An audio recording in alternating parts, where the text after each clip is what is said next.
Ja, meneer Stuart weet de fabriek when they can pause in Euro. Bella Jones, Tusra Jones, Cesar Jones, Chotar Jones. Number 18 से ऊपर बढ़ते ही नहीं है। पूरे chance तीन और अक्टूबर जब दिए है एनवर में फिर सफरी आई है और आप में सप्लीमेंट्री में देने लगा हूँ। समझ नहीं आ रहा तैयारी कहाँ से मैं ऐसा कौन सा ट्रिक्स अब हूँ कि मैं पास रह जाऊँ। क्या कोई हल है?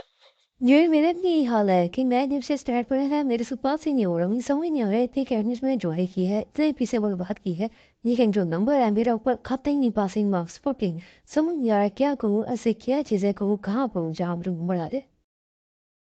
ये तो है। सो अगर आप पास होना चाहते हैं बिजनेस स्टार्ट में टिप्स एंड ट्रिक्स के साथ, वो भी फर्स्ट अटेम्प्ट में, तो व्हाट्सएप नंबर से दिया तैयारी कीजिएगा। अभी टाइम है, तैयारी करें और पास हो जाए। अब आपके लिए क्या है मेन चीज़, या तो पास होना या फीस के ऊपर बहस करना। अगर आपको टीचर कहते हैं कि हम आपको 100% गारंटी के साथ पास करवाएंगे, तो आपके लिए क्या चीज़ मैटर करती है, पास होना या फीस के ऊपर तनकीद करना और टीचर के ऊपर तनकीद करना। रिजल्ट आप देख सकते हैं। हमने कम वक्त में स्टूडेंट्स को तैयारी करवाई है, बिजनेस स्टार्ट में अलहमदुलिल्लाह 70+ ऊपर गए हैं।